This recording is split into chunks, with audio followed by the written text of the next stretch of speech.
Kan tadi disebut juga membedakan antara wartawan itu netral dan independen. Mas Dimas kan nggak selalu netral tuh nggak mungkin bisa. Yang harus dilakukan adalah independen. Bahkan saya tidak mengatakan independen. Kalau Anda sebagai wartawan, Anda juga nomor satu warga negara Indonesia kan. Kebetulan profesinya wartawan. Saat Anda meliput pertandingan sepak bola Indonesia lawan Malaysia, memangnya Anda akan netral di situ? Atau pertandingan, ya, atau pertandingan bulu tangkis, ya kan? Dan yang sering terjadi kita sendiri bisa melihat kalau Indonesia menang 2-0, wah Indonesia membantai Malaysia 2-0. Kalau Indonesia yang kalah, Indonesia kalah tipis 2-0, belum beruntung dan sebagainya.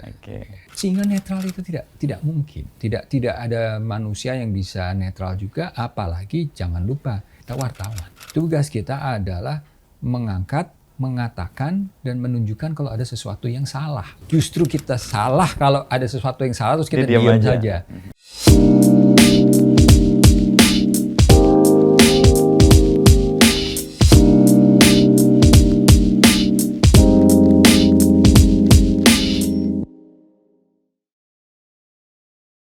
Ya ngomong-ngomong negara, sekarang Mas Dimas kan mewakili negara ya. Jadi duta besar dan berkuasa penuh di Rumania dan Moldova. Tugas yang sama sekali baru atau Mas Dimas punya bayangan tentang profesi ini sebelumnya atau? Sebenarnya kalau aku selalu bilang sebenarnya dunia diplomasi dan dunia jurnalistik agak mirip sih. Ya, Mas Dimas pernah nyatakan ini kan kita. Artinya tugas seorang duta besar itu bukan sebagai seorang staf di kedutaan, yang artinya mengerjakan berbagai hal terkait dengan administrasi maupun berbagai hal tentang bagaimana menjalankan sebuah kedutaan besar. Bahwa pimpinan tertingginya adalah duta besar itu ya, bahwa kuasa pengguna anggaran duta besar itu ya, itu konsekuensi. Tapi tugas utama dari seorang duta besar kan sebenarnya sama dengan wartawan. Gaul. Oh, bergaul. Oh, gaul, makanya kan? Itu. Iya kan, artinya membangun, tugas kami kan mewakili negara dan membangun jembatan antara dua negara. Bangun jembatan dalam dunia sosial, politik, komunitas kan dengan bergaul. Artinya sebuah masalah kan tentunya bisa diselesaikan terutama kalau kita sudah mengenal dengan baik. Masalah dengan tetangga bisa diselesaikan, masalah antar teman bisa diselesaikan. Kalau kenal dengan baik. Kalau kenal dengan baik, orang yang kita tabrakan di pinggir jalan mungkin tidak bisa selesai dengan baik karena nggak kenal. Nggak kenal, persis. Nah itu jadi tugas itu membangun jaringan, membangun network, mempromosikan. Dan di situ lebih mirip lagi dengan tugas seorang pemimpin perusahaan, pemimpin redaksi. Di mana aspek pemimpin redaksi kan mewakili medianya, bahwa dia bertanggung jawab terhadap konten isi berita, sebuah media, tapi kan jarang sekali pemimpin redaksi yang membuat berita itu sendiri, tapi dia memberikan koridor, arah dan sebagainya. Policy lah ya, untuk editorialnya. Dan membangun hubungan media itu dengan berbagai institusi yang ada. Jadi dalam hal itu saya rasa sangat-sangat mirip. Menurut saya sih sebenarnya nggak jauh beda dengan pemimpin redaksi, bahkan pemimpin perusahaan. Gitu. Artinya proses untuk kemudian mengenal atau kemudian mempromosikan sesuatu atau bahkan negara itu terjadi kalau kita bisa bergaul dengan baik tadi itu ya, pintu masuknya. Saya rasa aku rasa sih dalam dunia bisnis dan apa ya, eksekutif tingkat tinggi semua kan tergantung apa yang disebut relationships. Hubungan, kenal siapa, ini bagaimana membawa diri dengan baik dan seterusnya. Bahwa masing-masing bidang pasti ada keunikan sendiri, itu ya. Tapi saya juga cukup yakin tingkat kelebaran pergaulan wartawan itu rata-rata pasti lebih luas daripada seorang pemimpin perusahaan yang hanya di bidang-bidang tertentu. Misalnya orang yang biasa bergerak di bidang mining atau perminyakan, atau pasti akan lebih banyak di bidang skopnya itu. Kalau wartawan kan dari mau dari urusan pejabat politik sampai pejabat yang ngurusin keluarga berencana itu pernah bersinggungan. Gitu, itu sama. Oke. Dan posisi yang unik itu dari wartawan, kemudian ada beberapa juga duta besar yang kemudian latar belakangnya ada wartawan juga ya di Indonesia. Mas Dimas bukan orang pertama juga. Bukan. Kalau itu sih sebenarnya kalau dilihat yang saat ini, ini sebenarnya kalau buat saya sebuah penghormatan dan pengakuan kepada profesi jurnalistik. Karena seingat saya hampir tidak pernah terjadi bahwa dua wartawan sekaligus dilantik menjadi duta besar. Pada saat bersamaan. Pada saat yang bersamaan. Yang pertama, selain saya sendiri, tentunya ada Pak Duta Besar Trias Kuncahyono yang mantan Kompas juga. Seingat saya dan sepengetahuan saya, tidak pernah ada tiga duta besar aktif yang mantan wartawan. Dan ini terjadi sekarang. Nah, ditambah dengan Pak Duta Besar Suryo Pratomo di Singapura. Jadi ini sebenarnya kalau menurut saya juga bagian dari pengakuan pemerintah bagaimana dunia jurnalistik tetap menyumbang kepada hubungan internasional bangsa dan terkait dengan diplomasi. Nah, jadi itu suatu hal yang agak unik kalau menurut saya sekaligus. Bahwa ada wartawan itu sudah biasa dari tahun 50-an, 60-an dan sebagainya, itu suatu yang lumrah. Tapi sekaligus 2-3 aktif itu biasanya agak jarang. Dan Mas Dimas memaknai ini sebagai penghormatan atau penghargaan atas profesi ini di bidang diplomasi ya? Saya lebih memandang itu sebagai suatu pengakuan dan penghormatan terhadap karir jurnalistik. Bukan seseorang. Karena kalau dianggap, saya, iya bisa dianggap ya, bisa tidak. Tapi saya juga yakin banyak wartawan yang cukup kompeten untuk melakukan hal itu. Yang mungkin sedikit membedakan tentunya pasti adalah bidang apa yang secara track record, karir yang biasa digeluti oleh wartawan tersebut. Kebetulan di bidang saya dan bahkan Pak Dubes Trias itu banyak mengikuti di dunia internasional. Jadi mudah fitnya, mudah sekali berpindahnya itu. Oke. Kalau minat Mas Dimas sendiri ke jurnalistik awal mulanya gimana ya? Dan bagaimana, apakah ada background dari keluarga? Karena saya dengar juga kan dari kakek, dari bapak sendiri. Selain jurnalis juga ada diplomat juga. Iya, diceritakan jadi agak malu karena sebenarnya saya tidak punya background di jurnalistik sama sekali. Keluarga saya sama sekali.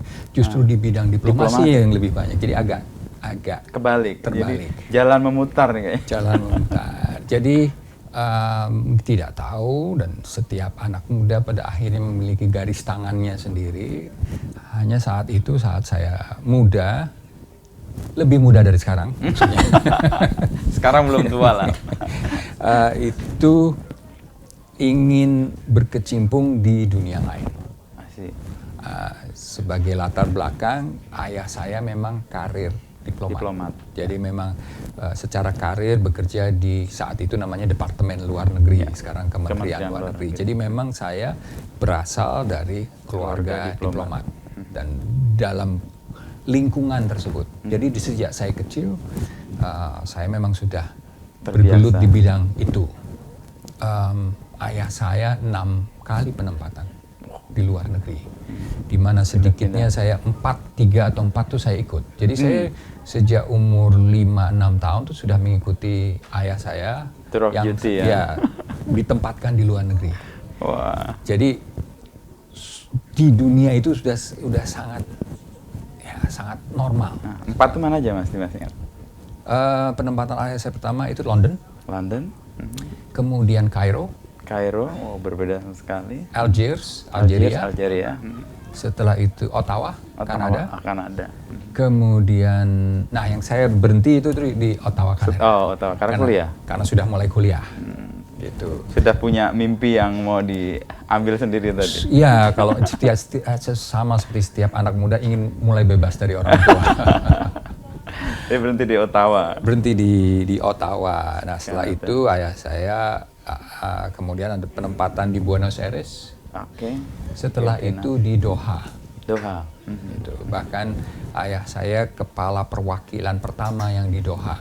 Saat itu kami belum memiliki, Indonesia maksudnya belum memiliki perwakilan, itu disuruh membuka kantor perwakilan. Jadi di situ. Jadi memang latar belakang itu. Diplomat. Namun tidak tahu kenapa saat muda saya ingin mencoba sesuatu yang berbeda. Kayak keluar dari bayang-bayang ayah atau? Iya, kurang lebih. Ya setiap anak muda memiliki. Ya, menunjukkan sesuatu ya. Ingin menunjukkan sesuatu. Tapi pada akhirnya ingin coba sesuatu yang berbeda dan mencoba sesuatu yang memang diri saya. Dalam arti ini hasil keringat jerih payah. Karena apapun saya juga sangat sadar jika saat itu saya masuk Kementerian Luar Negeri atau Departemen Luar Negeri saat itu, selama beberapa tahun saya hanya dikenal sebagai anaknya ini. Dan itu maklum dalam masyarakat kita bahwa kalau ayahnya sudah punya terpandang karir di sini, itu pasti akan ini anaknya dilekatkan nama ayahnya itu saya agak segan mengikuti jalur tersebut sehingga saya akhirnya memilih dunia jurnalistik dan berkantor di dekat Kompas di Palmerah. Jadi saya adalah warga Palmerah gitu kan selama bertahun-tahun. Jadi latar belakangnya itu justru dari ayah saya, bahkan dari kakek saya itu semua di dunia diplomasi. Kakek Pak Rum ya? Kakek saya Muhammad Rum, betul sekali.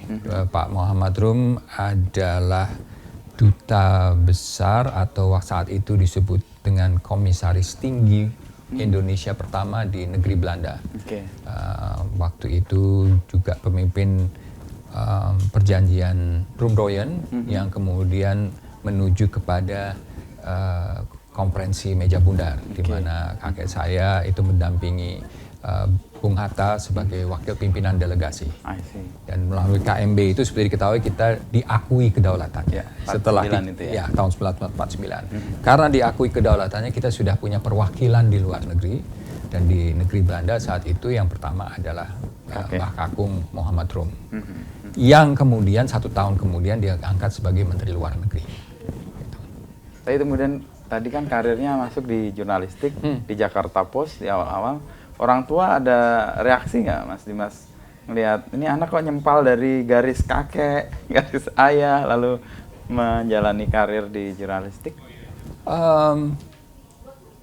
Secara mudah saya mengatakan tidak ya. Mereka menurut saya sih mendukung saya 100% untuk pilihan itu. Untuk pilihan, dan saya rasa saya juga kita sebagai orang tua sekarang juga sadar bahwa akhirnya itu adalah sebuah pilihan. Anaknya kebebasan. Ya, yang paling penting kan jujur, kerja keras, sudah apa yang akan menjadi di situ. Pasti dalam hati orang tua pasti ada keinginan. Persis itu. Gitu kan. Namun namun pada akhirnya mereka sadar bahwa setiap anak akan menjadi dewasa dengan sendirinya, dengan karir sendirinya. Saya pun juga akan sangat bangga kalau salah satu anak saya misalnya di dunia kewartawanan atau dunia diplomasi. Tapi kalau dia mau jadi dokter, mau jadi pialang saham, bidang yang saya sama sekali tidak paham, ya sudah, itu pilihan dia. Kita tetap bangga, tetap sayang kok. Yang penting berbakti kepada negara, kepada bangsa, itu yang paling penting sih. Terus mengawali karir di jurnalistik di Jakarta Post ya, dari awal ya Mas? Betul, Mas ya? Betul. Memang langsung ke isu-isu internasional atau bidang lain? Ya, tahulah bahwa kita semua mengalami rotasi ya, dan sebagainya. Hanya saya pikir ada sesuatu yang agak unik saat itu. Jadi saya mau di bidang redaksi bisnis, Metro, semua udah ngalami ya. Tahun berapa Mas awal-awal itu? 90-an? Udah tua atau udah lama, agak lupa juga. Tahun 90, 91 lah. Jebakan nih, pertanyaan jebakan. 91 mungkin ya, 90, 91. 90, 91 kurang lebih. Saya nganggap bahwa angkatan saya adalah angkatan yang sangat mumpuni dan sangat menarik. Ini sebagai catatan aja. Karena banyak yang kemudian meneruskan di bidang jurnalistik maupun di bidang sosial politik sampai sekarang. Jadi saya satu angkatan itu, dan satu angkatan saya itu hanya 10 orang. 10. Saya satu angkatan itu dengan Arief Suditomo. Arief Suditomo, kemarin kita ketemu juga. Ya, Arief Suditomo yang kemudian menjadi pemimpin redaksi dan anggota DPR. DPR pernah. Dan sekarang pemimpin redaksi lagi. Bisnis malah sekarang. Ya, bisnis. Kemudian juga ada seseorang yang kemudian jadi aktivis. Namanya Andreas Harsono. Saya kenal Pak Andreas Harsono. Di dekat sini kayaknya. Ya, di aktivis. Permata Hijau atau di mana? Aktivis pers, aktivis Pantau, AGI, dan sebagainya, Human Rights Watch, dan penulis sebagainya. juga. Ya, menulis. Jadi angkatan saya menurut saya cukup bagus lah, cukup baik itu antara. Nah, ada yang menarik. Saya nggak tahu itu kebetulan atau tidak. Harus ingat ini tahun awal-awal 90-an. Jadi 93, 94, 95 ya. Lagi Nirvana lagi rilis lagu tuh. Kalau gue inget tahunnya tahun itu. Iya. Kurang lebih ya. Era grunge lah gitu kan. Tapi yang menarik adalah Indonesia itu adalah mulainya sebenarnya penguatan pergolakan politik di Indonesia. Gitu kan. Karena itu kalau dihitung kemudian sekarang ini mungkin 3-4 tahun terakhirnya Soeharto. Pergerakan ini sudah mulai menguat, bukan saja muncul tapi sudah terkristalisasi dan sudah kuat. Dan teman-teman itu, seingat saya waktu itu, banyak sekali yang ingin meliput atau tertarik meliput terhadap bidang-bidang politik ini. Karena suka tidak suka, dan ini yang saya selalu sampaikan ke wartawan muda. Anda tuh nggak mungkin netral, karena Anda pasti dibentuk oleh lingkungan, ya kan? Kalau lingkungan Anda sedang bergerak, pasti Anda juga terdorong untuk bergerak. Jadi saat itu yang paling populer atau paling diminati adalah bidang-bidang politik karena memang ini sedang pergerakan segala macam. Gak ada yang ingin politik luar negeri. Oh, jadi kayak kecelakaan ya? Sedikit ya. Artinya politik luar negeri menjadi tidak seksi kan terhadap dalam negeri. Nggak ada dampaknya gitu. Jadi salah satu yang saya kemudian didorong untuk itu karena yang senior atau yang ini pengennya meliputnya politik semua dalam negeri. Panggilan bergerakan dan sebagainya. Nah, jadi bukannya saya tidak meliput dalam negeri, tapi saya secara konsisten itu banyak meliputi politik luar negeri. Nah, kebetulan juga saat itu di politik luar negeri itu eranya multilateralisme. Jadi yang kita sebut dengan ASEAN Plus 3, HRF, KTT Eropa Asia dan sebagainya, itu kan lahir di awal 90-an, pertengahan 90-an. Jadi saya banyak menyaksikan lahirnya itu dari awal, dari pertemuan-pertemuan kecil sampai diakui sebagai sekutu. Jadi itu era yang sangat menarik, dan di situ kemudian saya juga menjadi mengenal banyak sekali tokoh di politik luar negeri kita. Ada satu hal yang kita harus merasa bersyukur, bahwa secara konsisten Kementerian Luar Negeri itu selalu menghasilkan kader-kader yang luar biasa. Dan Indonesia selalu beruntung bahwa secara konsisten kita memiliki menteri luar negeri yang begitu hebat. Dan saya besar dan lahir tanda kutipnya itu di eranya Pak Ali Alatas. Itu seorang menteri luar negeri yang luar biasa, seorang yang sangat detail. Dan kalau ngomelin wartawan detail. Jadi bukan ngomelin marah-marah, tapi detail. Jadi kita sebenarnya jadi belajar sesuatu. Ini bisa terjadi kan kalau relasinya baik ya, atau hubungannya dekat lah. Tadi kan Mas Dimas menyebut hubungan itu penting sekali ya. Itu yang kembali lagi. Apakah bidang menjadi duta besar atau kepala perwakilan itu berbeda dengan dunia jurnalistik? Secara administratif teknis ya. Iya, tapi secara prakteknya ternyata dekat sekali ya. Gitu kan, dan sebagainya. Jadi dari awal, karena meskipun pergolakan di dalam negeri politik nasional itu sangat seksi, Mas Dimas di penugasan di Jakarta Post untuk internasional yang paling lama ya. Yang paling banyak, paling lama. Bukan berarti waktu saat PDIP diserbu tahun 94 saya juga ada di tempat gitu, ada di situ. Bukan saya juga ada di situ juga. Pas lagi lulus kuliah. Iya, di Ponorogo di gitu kuliah, kan. Ya. 96 ya. 94. Oh, yang 94 yang pertama. 94 saya masih ingat gitu kan. Dan hari libur. Persis, ya. Gitu. Nah, jadi bukan berarti tidak meliput yang lain, cuman yang konsisten biasanya itu di politik luar negeri, dan kebetulan saya memang suka juga. Oke. Gitu. Dan internasional, kalau di era dulu nih kita ngobrol sih, saya dengar dari para senior juga di Kompas. Dulu berita internasional atau berita luar negeri itu jadi kayak kaca untuk melihat dalam negeri juga kan di era itu.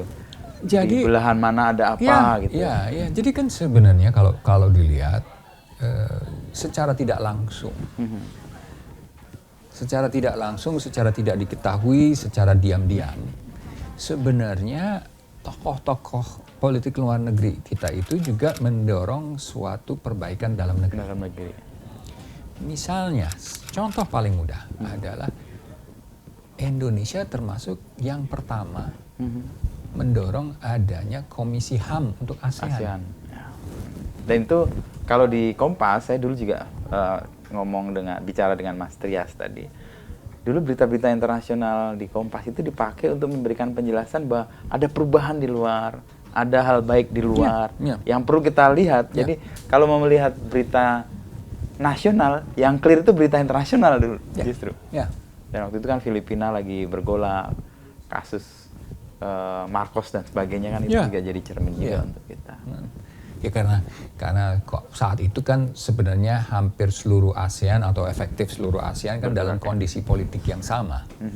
Sebuah pimpinan yang otokratis dan sudah berumur panjang rata-rata gitu. Jadi kalau satu jatuh atau satu berubah itu pasti efek dominonya itu yang mungkin diharapkan lah saat itu. Atau kayak semangat zamannya emang era itu pemimpinnya seperti itu kali ya.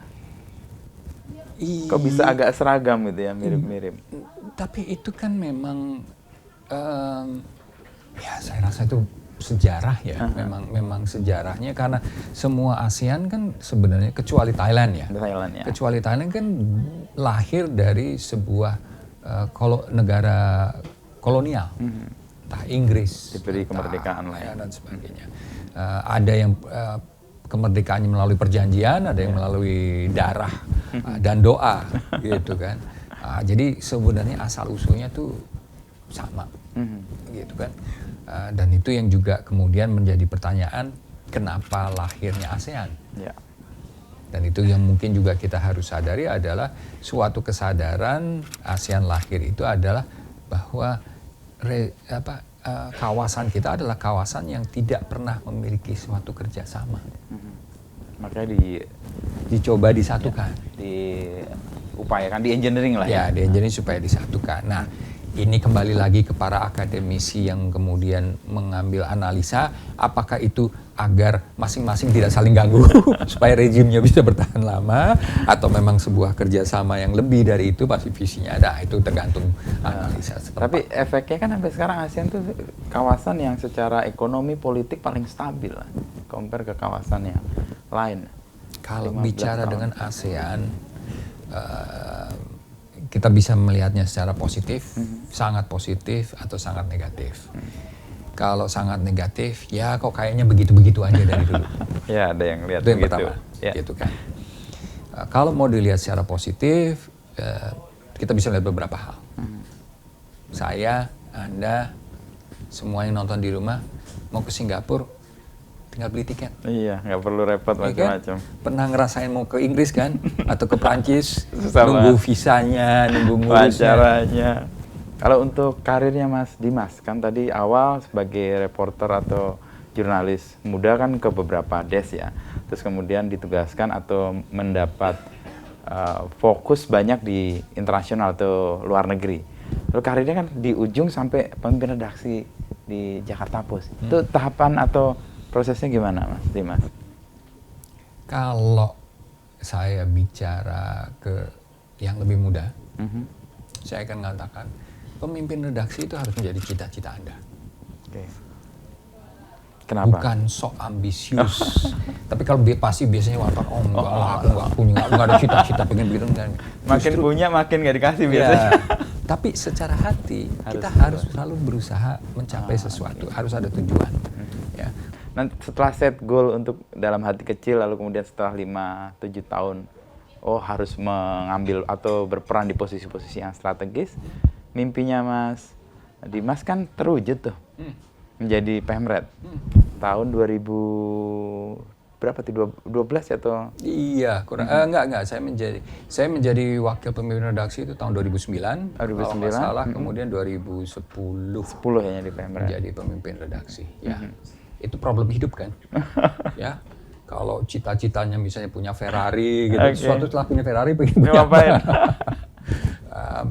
Sebenarnya ini kalau cerita pribadi, setelah 2014, 15, 16 tuh sebenarnya saya udah lagi bingung. Karena di posisi yang sudah posisi dan sudah lebih dari 5 tahun. Jadi sebenarnya udah siap-siap mau bukan mengundurkan diri, tapi mungkin saya udah siap ditaruh di ruang yang paling pojok di redaksi yang nggak diganggu orang gitu, orang malas ngajak ngobrol gitu dan sebagainya. Jadi sebenarnya belum ada pemikiran ini mau apa berikutnya, masih bingung. Harus diingat juga bahwa saat itu bangsa kita baru melalui suatu pemilu yang sangat keras dan divisive 2014 itu, gitu kan. Mungkin itu paling keras, bahkan lebih keras dari 2019 kalau menurut awal-awal saya. Baru pertama kali sosmed main ini. Persis. Jadi sebenarnya waktu itu sudah lewat, kita kerja biasa gitu, lagi mau tenang. Tiba-tiba ada momentum politik yang besar. Saat 2015 sebenarnya itu tidak ada rencana apa-apa selain kayaknya saya sudah harus nyiapkan sesuatu calon pengganti. Dan kalau saya menasehati seseorang yang akan memimpin, saya bilang sebenarnya tugasmu cuma 3 atau 4 sebagai pemimpin. Yang satu harus menyiapkan sebuah visi. Sebuah visi ini perahu mau dibawa kemana? Mobil perusahaan mau dibawa kemana? Gitu kan. Sehingga semua yang bekerja itu tahu. Karena kalau perusahaan pegawainya hanya nunggu gaji tiap tanggal 25 atau tanggal 1 gajian ya begitu aja. Tapi ini mau dibawa kemana? Ya. Yang kedua adalah menyiapkan winning team. Karena yang melaksanakan visi itu adalah timmu itu. Tadi. Kamu nggak bisa melakukan sendiri. Itu sama di pemimpin dimanapun, bahkan presiden menyiapkan visi, dia harus menyiapkan winning team, yaitu kabinet. Menyiapkan winning team yang efektif. Yang ketiga, kalau itu bilang 3-4 ya, sebenarnya yang ketiga adalah urusan bahasa Inggrisnya itu hiring and firing. Rekrutmen dan mencat orang.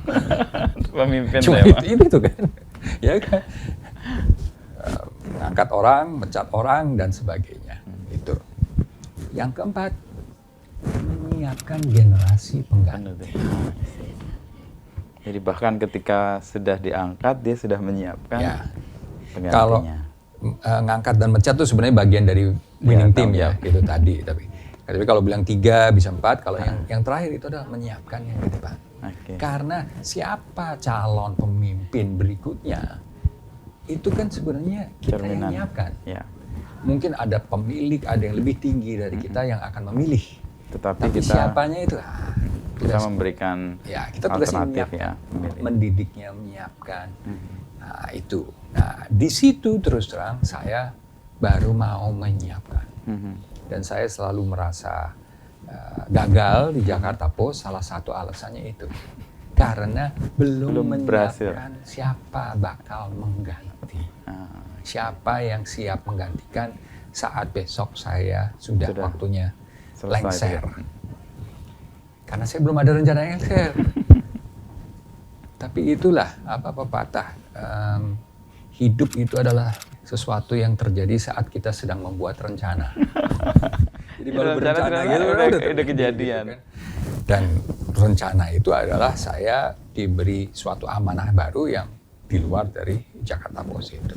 Ya sebelum ke Antara Mas, tadi kan selama 2009 sampai 2014-15 kan jadi 16 ya di Pemret. Dan itu kan ada beberapa peristiwa yang sangat nempel di publik ya. Nggak tahu saya, Bu. Saya search di, kalau orang nggak tahu sama sekali, Jakarta Post adalah yang pernyataan yang clear di editorialnya untuk dukungan ke salah satu calon disebut Jokowi waktu itu, sama karikatur sih yang dulu sempat rame, Mas Dimas. Iya, iya. Itu pas posisi Mas Dimas menjadi pemimpin redaksi dan bertanggung jawab untuk semua editorial. Betul sekali. Kalau terkait dengan tajuk, itu akhirnya sebuah keputusan di mana kami introspeksi. Dan sebenarnya adalah setiap media pada akhirnya harus introspeksi dan jujur dengan sendirinya. Karena secara tradisional, dan harus ingat nih zamannya koran ya, di koran itu ada 2 tembok pemisah. Orang istilahnya dulu firewall. Yang pertama antara redaksi dan bisnis dan komersial. Itu tembok yang pertama. Di dalam redaksi sendiri ada tembok lagi, seperti Berlin. Ada Berlin Barat, ada Berlin Timur. Dan tembok itu adalah antara berita dan opini. Dan posisi kami adalah bahwa berita adalah berita. Berita berimbang meliput kedua belah pihak. Atau semua pihak yang semua terlibat. Pihak dengan hak jawab yang sama dan seterusnya dan sebagainya. Opini kan tidak harus. Anda punya opini berbeda dengan saya.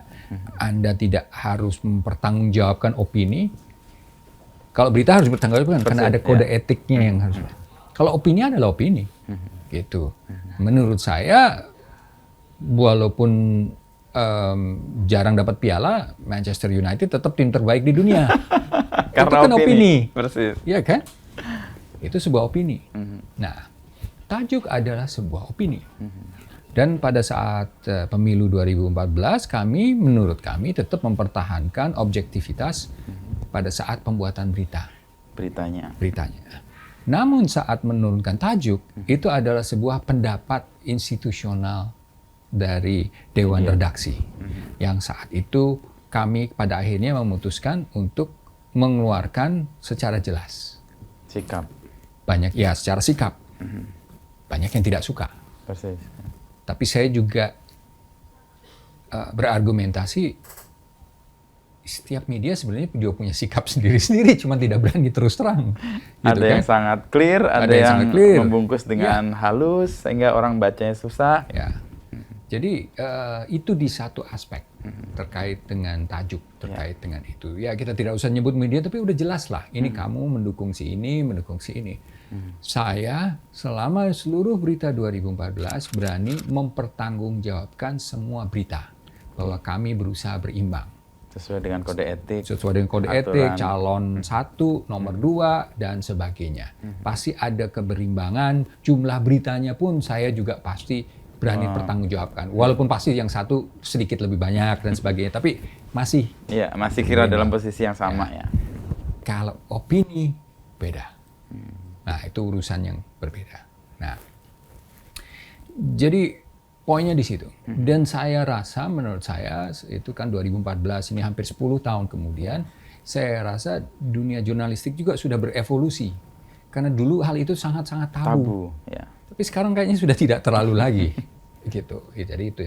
Nah, terkait dengan karikatur, itu kami secara keredaksian, kami, dan khususnya saya sebagai pemimpin redaksi, pada akhirnya mengaku bahwa itu terjadi kesalahan keredaksian.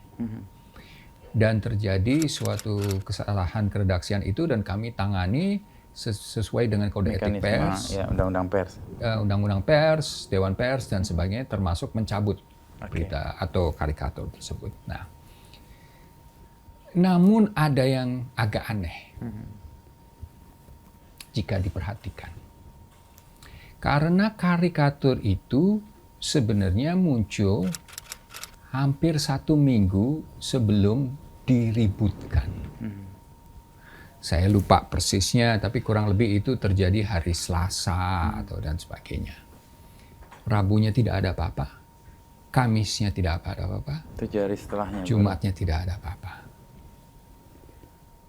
Di dunia sekarang kok agak ini ya, ada delayed reaction selama beberapa hari. Kecuali kita di era zaman sebelum ada dan komunikasi. 2014 sudah sangat aktif.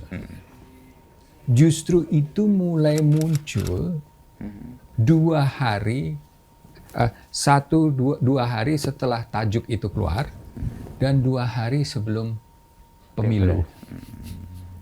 Oke.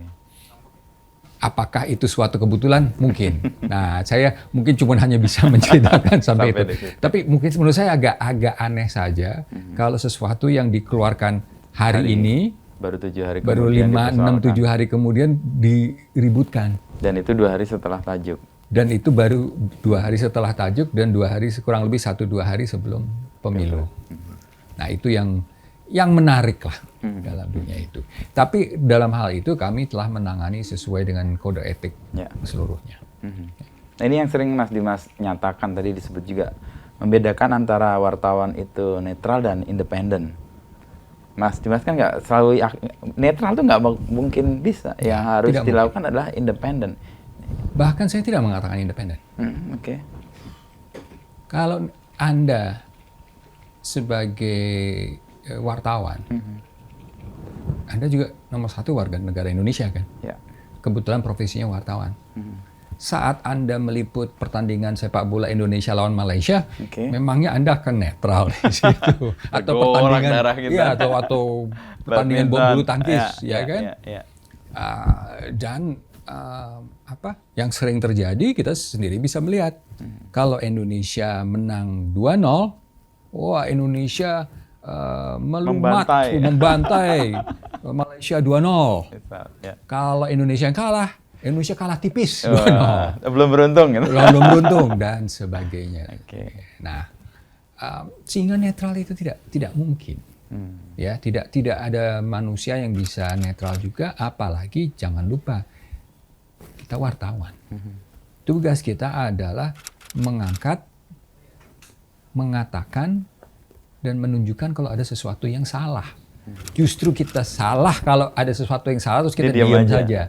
Itu bukan seorang wartawan. Tapi harus, yang paling penting adalah objektif. Objektivitas itu yang akan menjaga profesi dan nama baik kita maupun nama baik institusi.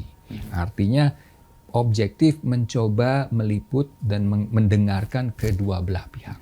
Bahwa kita ada kecondongan ke pihak tertentu itu manusiawi, gitu kan? Dan itu akan selalu terjadi. Jadi objektivitas itu kalau menurut saya, gitu. Netral nggak mungkin, gitu. Tapi objektif. Hanya satu negara yang bisa jadi Swiss, yang netral terus. Tapi itu kan juga jadi pertanyaan, gitu. Masuk lagi perang. Netral aja, gitu. Nah itu yang kalau buat saya adalah seorang wartawan bagaimana menjaga objektivitas itu, terutama dalam beberapa bulan ke depan. Nah ya, mau pemilu. Saya sudah saat ini melepas baju saya sebagai wartawan dalam beberapa bulan ke depan, tapi bagaimana wartawan kita tetap menjaga objektivitas, walaupun secara nurani, secara hati, secara standpoint pasti lebih condong ke nomor 1 atau ke nomor 2 atau ke nomor 3. Tapi tidak boleh mengurangi objektivitas itu. Itu pijakan ya. Oke. Lalu kemudian Mas Dimas ke Antara itu ada jeda beberapa saat baru kemudian ditugaskan. Nah itu yang saya bilang tadi, kalau tugas seorang pemimpin kan salah satunya adalah menyiapkan pengganti.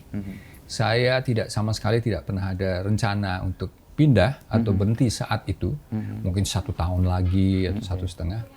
Tapi kemudian mendadak saya mendapat penugasan dari Presiden untuk menjadi Direktur Utama Perum LKBN Antara. Itu yang saya sampaikan, saya sedikit menyesal karena saya tidak menyiapkan dengan baik infrastruktur pergantian.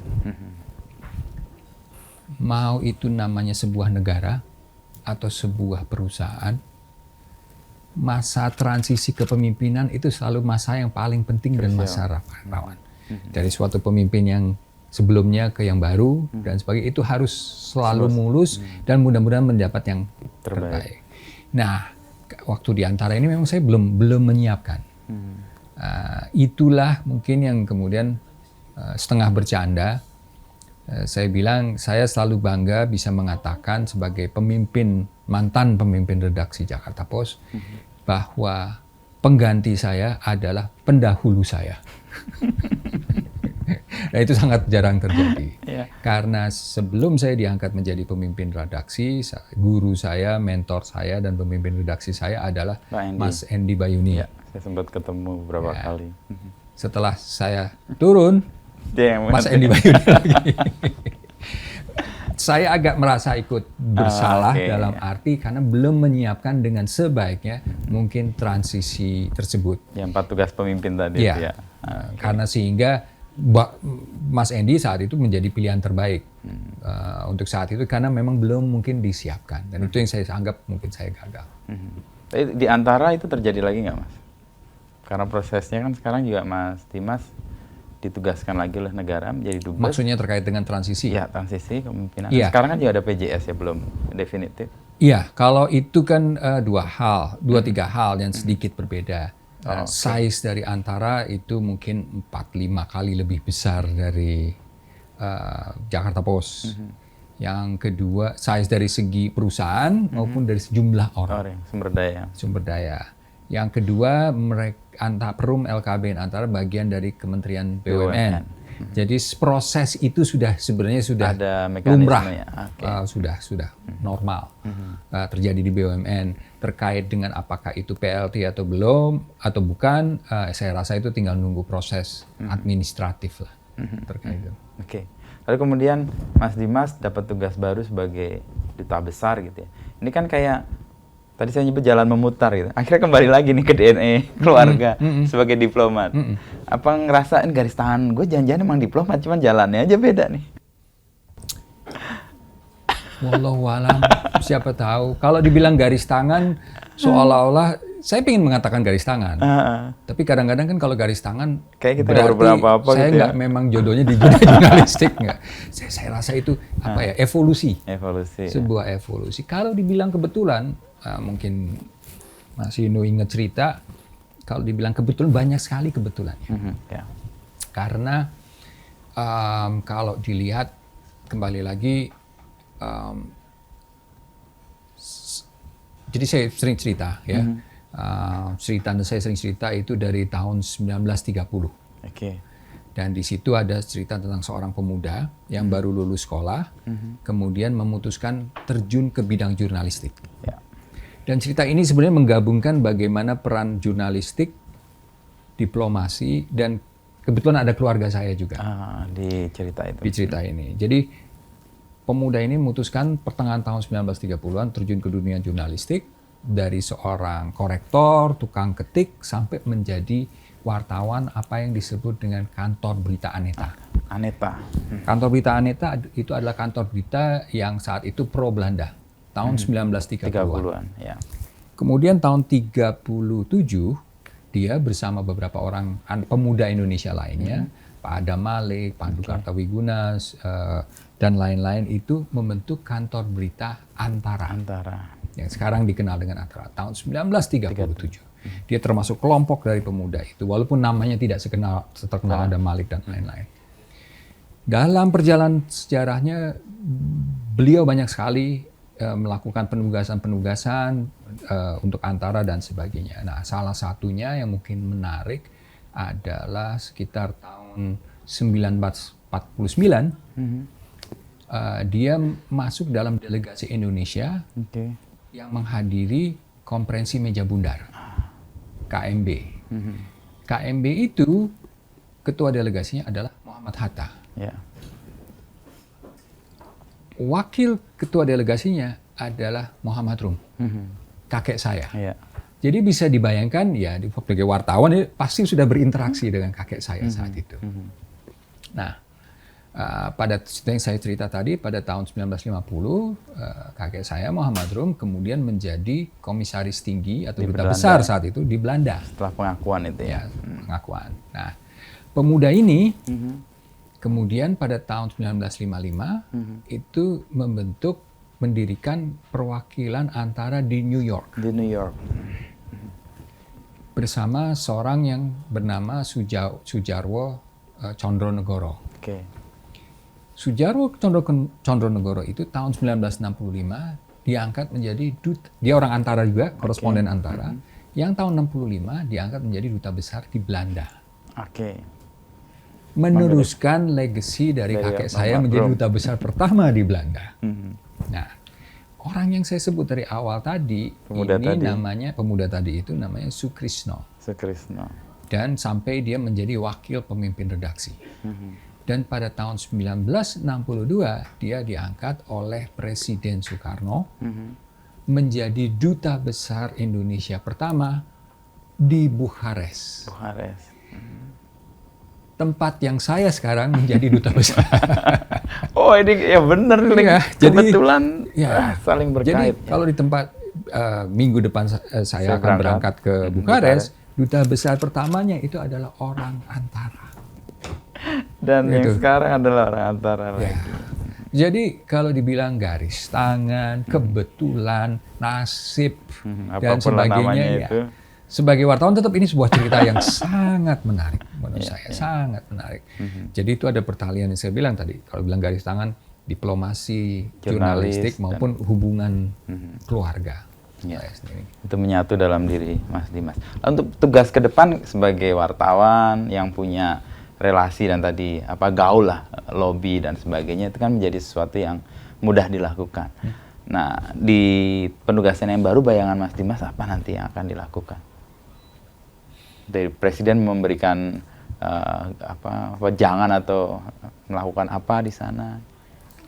Kalau secara formal pasti fokus kita salah satunya adalah terkait dengan selalu 3 hal. Diplomasi ekonomi, itu jadi sesuatu yang penting. Yang kedua adalah menjaga kepentingan strategis Republik, negara kesatuan dan sebagainya. Yang ketiga adalah pelayanan WNI. Yang ada di sana. Namun khusus untuk 1 tahun ke depan, kami punya PR yang menurut saya maha penting, yaitu memastikan bahwa pemilihan umum di luar negeri bisa berjalan dengan sebaik-baiknya. Politik ya. Harus diingat, sebagai pelaksana negara, kami Duta Besar dan Duta Besar Republik Indonesia bukan pelaksana pemilu. Persis. Ya. Kan ada KPU dan ada panitia pemilihan luar negeri. Tapi tugas kami memfasilitasi dan membantu. Tugas kami adalah menjaga agar semua warga negara bisa menjalankan hak pilihnya. Jadi itu sih gambaran paling besar. Tapi sebenarnya kan pertanyaannya, orang Indonesia tahu apa sih tentang Rumania? Iya. Saya bisa identifikasi 2-3 hal. Nomor 1, mereka pasti terbalik antara Bukares dengan Budapest. Iya. Oh, Budapest, bukan Bukares. Budapest. Kedua, mereka tahunya Dracula atau Gypsy. Ya, Gypsy. Eropa Timur soalnya. Eropa Timur. Ketiga, mungkin masih ada yang ingat kalau yang tua-tua penggemar Nadia Comaneci. Saya pura-pura nggak tahu biar kelihatan muda. Pesenam yang mendapatkan angka sempurna pertama kali. Dan yang agak suka bola akan ingat dengan George Hagi dan sebagainya. Nggak lebih dari itu. Saat orang Rumania ditanya tentang Indonesia, paling kan apa sih yang ditahu? Paling nggak, saya yakin nggak jauh dari Bali. Mungkin sekarang Komodo sedikit, lain-lain dari itu tidak. Jadi tantangan dari seorang duta besar selalu, dan walaupun Kementerian Luar Negeri telah menjalankan diplomasi publik yang luar biasa, tetap adalah bagaimana mengangkat Indonesia sebagai top of mind di negara itu. Nggak perlu tahu banyak dan nggak perlu tahu semuanya, tapi menjadi top of mind. Itulah sebenarnya tujuan dari pemerintah, dari Pak Jokowi dalam kita menjadi tuan rumah berbagai ajang dan event internasional. Dan berturut-turut ya, berturut-turut. kita dapat banyak sekali. Dari G20 Summit, dari ASEAN Summit, Motor Superbike Mandalika, motor Mandalika, ada yang Formula One boat, besok U17. U17 adalah ngangkat, oh ini loh. Sekarang sebagai contoh, tanya siapapun di dunia, walaupun mereka tidak tahu tentang negara itu, siapa yang tidak asing lagi dengan nama Qatar? Ya. Akibat apa? Piala Dunia Piala kemarin. Dunia. Dan saat menjadi tuan rumah Piala Dunia itu, Qatar berhasil menampilkan citra diri mereka dengan sebaiknya. Jadi tetap pada akhirnya seorang tugas kedutaan besar maupun duta besar adalah bagaimana mempromosikan Indonesia. Jualan dengan cara yang halus. Tidak usah memikirkan apa sih yang Indonesia bisa jual kalau nama Indonesia aja sering nggak dikenal, ada nggak diketahui. Pintu masuk pertama ya. Mungkin ada pepatah bahwa Indonesia adalah negara terbesar di dunia yang orang sama sekali tidak tahu tentang negara itu. Ya kan yang lebih besar siapa? Cina, ya. Rusia, ya, Amerika, orang lebih banyak. Indonesia yang India, semua orang tahu tentang dimanapun. Tapi tanya Indonesia, banyak yang masih belum. Jadi bagaimana meningkatkan top of mind? Tapi tidak itu saja. Bagaimana mendidik masyarakat luar, orang Romania, Eropa Timur, orang Eropa, bahwa kita adalah sebuah negara yang maju. Bahwa kita adalah sebuah negara yang telah menghasilkan produk intelektual luar biasa. Bukan hanya tempatnya kayu, karet, dan orangutan. Itu lama sekali itu. Tapi orang tetap nempel itu ya. Mungkin karena arogansi, mungkin karena kurang pengetahuan. Kita ini lebih luar biasa loh dari banyak negara di Eropa. Bagaimana mendidik itu. Jadi citra itu kan yang kemudian dibawa. Dan citra itu selalu bermula dari orang Indonesia, duta besarnya, stan KBRI. Sehingga orang di luar negeri, setiap orang yang di luar negeri itu sebenarnya menjadi kayak duta juga untuk Indonesia. Indonesia sudah seperti ini loh. Terakhir nih Mas Dimas, saya kenal Mas Dimas kan ya mungkin 10 tahunan terakhir lah, mengikuti lah, tahu. Apa yang membuat Mas Dimas selalu punya energi yang saya ngelihat, wah ini saya belajar banyak lah. Apa punya hobi tertentu, apa punya keasikan tertentu yang men-charge terus. Saya rasa kalau pertanyaan itu paling gampang Anda ngaca sendiri. Ini cara gaca nih. Ya, kenapa? Karena kita sama-sama wartawan kan. Nggak mungkin wartawan ngomong dirinya, aduh capek. Ya kan? Salah satu sifat seorang wartawan adalah selalu menjadi semakin tergoda kalau tantangan atau ada berita yang gede. Curiosity-nya keluar semua. Ya kan? Ya. Ada liputan besar, ada liputan menarik. Ada tantangan baru. Ya, itu langsung on, langsung nyala semua, semangat, gitu kan. Justru kalau nggak ada berita yang menarik itu jadi lesu. Nah itu jadi saya rasa itu sih selalu yang pertama. Yang kedua, pengalaman saya, semakin kita bertambah usia, memang harus belajar memisahkan diri antara urusan kantor, kerja, profesi dengan yang privat, dengan hobi. Hobi. Dan semua orang harus punya hobi. Hobi itu melunakkan stres, menurunkan emosi, dan saya selalu menganjurkan, banyak orang kita pasti, hobi kita apa? Hobimu apa? Oh, senang baca. Yakin saya, kalau itu hobinya, 30-40% yang dibaca itu terkait kerjaan juga. Jadi cari hobi yang sama sekali berbeda. Bisa menyimpang. Karena satu hal tentang wartawan ada otaknya tuh nggak bisa dimatikan. Lagi tidur, oh iya besok ada liputan ini gimana ya? Siapa cawapres berikutnya? Aduh itu melulu yang jadi gitu. Jadi carilah hobi yang berbeda sama sekali berbeda. Itu yang pada akhirnya akan mengangkat, merecharge lagi. Apakah itu mancing, naik sepeda, lari, batik, musik, atau apa? koleksi gitar. Saya tidak pandai main musik. Oke. Saya senang main gitar sedikit-sedikit. Lebih sebagai aktualisasi dan ngimpi waktu kita remaja gitu kan. Oh, jadi kita dengar anak band itu gitu, kayak ya. Wah, Dulu si Eric Clapton main gitar ini, si ini main ini dan kalau sebagainya. kita punya kayaknya ya gimana kan? gitu. Yang terjadi saya yakin sama. Saat kita muda, nggak mungkin orang tua kita beliin gitar yang itu kan. Kecuali orang tua lo nyetak uang sendiri. Ya, itu kan. Jadi old pasti money lah. ya. Jadi paling tinggi dulu kita gitar pertama kita kan pasti Yamaha. Nggak jauh dari itu. Ya. Itu yang pertama. Kedua, saat kerja awal-awal kita juga belum mampu beli. Ada urusan yang lebih penting. Ada urusan yang lebih penting. Nah, setelah mungkin di karir level tertentu kita pelan-pelan dan semua itu pelan-pelan kok mengaktualisasi diri. Oh iya, Eric Clapton pakai gitarnya ini. Ya, Jimmy Page suka Led Zeppelin gitarnya ini dan itu lebih mencari sesuatu hobi dan itu yang kemudian sampai di rumah otak kita menjadi fresh kembali. Oke, dan merecharge. Dan ini kayak akan berlanjut di Rumania nih kayaknya. Belum tahu. Belum tahu. Nggak boleh flexing. Nggak boleh flexing. Tapi kalau ada waktu luang atau ada waktu yang sifatnya sendiri gitu main gitar ya Mas Dimas? Hanya untuk diri sendiri. Hanya untuk diri sendiri. Hanya benar-benar untuk diri sendiri dan karena saya sebenarnya sebenarnya kita wartawan kan, gitu kan. Kita tahu sebuah tulisan yang bagus. Yeah.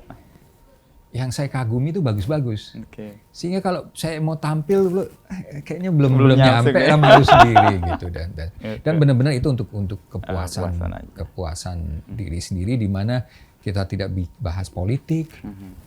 Jadi kalau udah main dengan hobi itu nggak ada politik, nggak ada urusan capres, cawapres, Ukraina, Rusia, harga rupiah. Itu kayak dunia sendiri ya, dunia lain yang membuat kita mungkin tadi tercharge dan punya energi baru untuk menghadapi yang tadi kita tinggalin sebentar.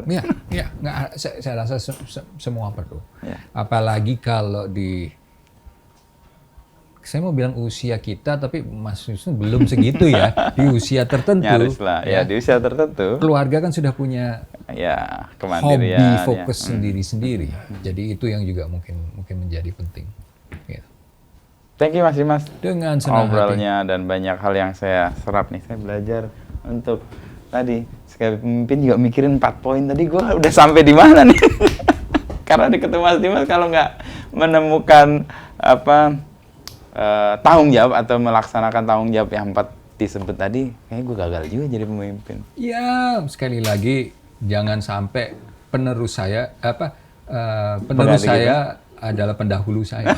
Pengganti saya adalah pendahulu saya. Mas Andy Wahyuni. Itu agak kebolak-balik itu sebenarnya. Gitu. Ya, tapi itu sejarah lah ya. Ya, itu. Dan semua berakhir dengan baik. Thank you Mas Dimas, selamat bertugas di Terima kasih. Temannya di Bukares ya. Di Bukares. Bukan Budapest ya. Teman-temannya Bukares. Bukares. Eropa Timur. Terima kasih. Terima kasih.